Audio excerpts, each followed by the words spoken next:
Kia wants in on the biggest trend in cars today, namely 40 mpg. One way they join that club is with the not minuscule Optima Hybrid. Let's check the tech.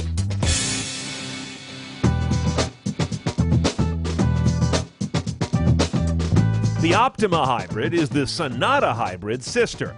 Mechanically, they're peas in a pod, but stylistically, miles apart.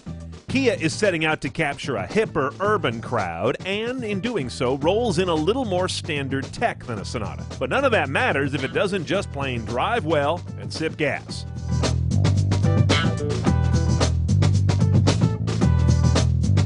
Now, since we're in an Optima Hybrid, there's a lot of hybrid stuff going on in the interface you won't see on a standard Kia Optima or even a standard Sonata. Fuel economy. This gives you a set of 2.5-minute time slices of how greenly you drove in that window. The more of those little leafs, the better, obviously. Energy flow is one of those things you won't see in a few years. It explains what a hybrid does. Eventually, everyone will understand this, and we won't need a silly diagram. It's not that interesting. Car is the one that tells you what your eco level is in the driving session. More bars is better. They get green toward the right. If you fill these all the way up and light up every bar with your light-footed driving, you end up getting a point over here on total eco score, which mine's currently at 40. See, the car's a big video game. You hit certain levels and you get points. The last one that I have no idea what it does is Earth. This is telling me apparently that my engine and my electric motor are contributing to turning the Earth. I don't think that's the case. Now, we've got a button down here that is kind of part of all this. It's Active Eco, on or off. When it's on, of course, the car behaves very differently. It's more reticent to give you power. It also is regenning as hard as it can. It's in a full kind of power conservation mode. But the response, the performance does change a bit. We'll find out when we go on the road in a little bit. You've got your battery charge gauge over there on the left side, your fuel on the bottom right, and if I roll through all these center screens, there's that eco score, my video game total. Instantaneous fuel economy is that ring. Average fuel economy is the one in the middle, the number. Let's get to the head unit. Now, we've got a nice navigation system in this car, which is not the same as saying it's going to blow your mind. It just works really well. It's rather basic. The map resolution's good. It's quite clear. I don't have a problem reading any street names. I zoom in and out with these actual on-screen buttons right here.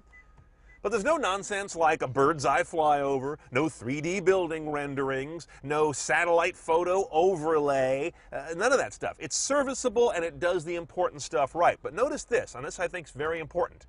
Lightning fast response to touchscreen buttons. You'll never sit there and hit it twice or wonder if you've got to press it harder or some other nonsense. I have never seen a more responsive touchscreen in a production car. Our media sources are AM and FM, but there's no HD radio on this guy. Satellite radio, Sirius, of course, same as our traffic service. Under media, you've got several choices. Here's our single slot CD above there, no DVD playback. iPod, got that connected right now. That uses one of these proprietary cables they make. It's standard Apple on one end, but you've got this dual pigtail thing on the other end.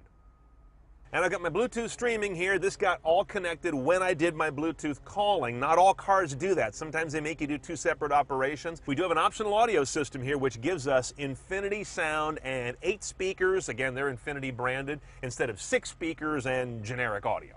Here's my backup camera. As you can see, I've got some distance markings in color, but there's no trajectory or alternate views. Again, playing the hits.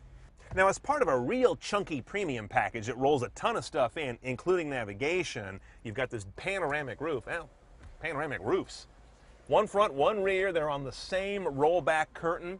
You see I've got a nice big moving panel in the front, the usual fixed over the rear, but kind of a nicety for a car in this class.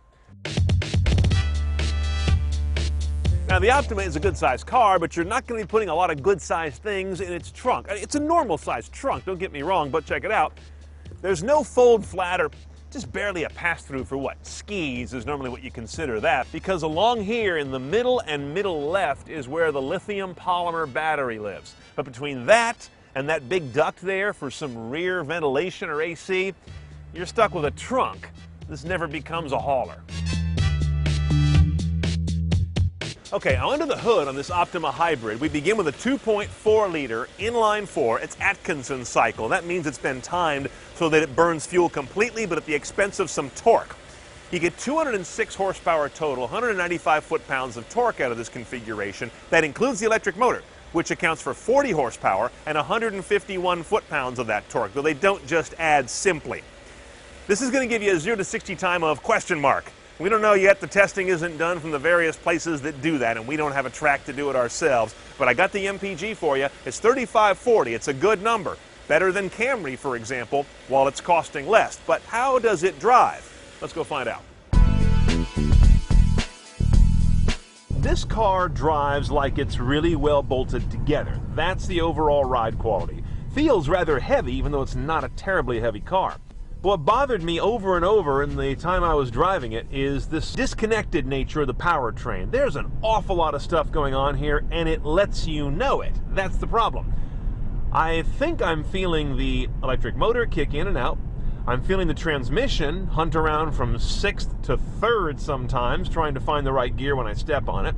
I'm feeling the engine be gutless, but trying to do what it can when it revs up from near an idle when cruising. Bottom line is, you step on this car, you don't just get linear power, you get all kinds of things that happen that either delay or segment the delivery of power. Now, when you step on it, do you get plenty of power? Absolutely, like almost any modern car.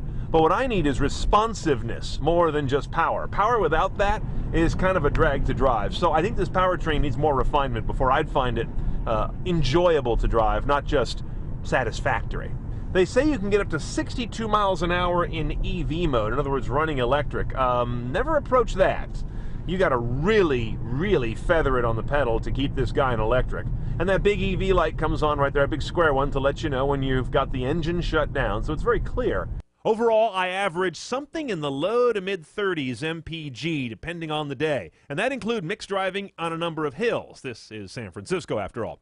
Considering that a Camry hybrid only promises 35 highway, this guy's doing pretty well. Okay, what do you pay for a Kia Optima Hybrid? Well, it's $27,200. That includes destination. Not a lot of options, certainly not when you want to go CNET style. You either do or don't get the hybrid premium package. $5,000, like I said, it's chunky, but everything's rolled in there. That's super quick touchscreen GPS navigation, the Infinity sound system, this panoramic roof, 17-inch wheels, and high-intensity discharge lights, as well as a bunch of other niceties. But you can't be onesie-twosie on it. You take the whole package or you don't.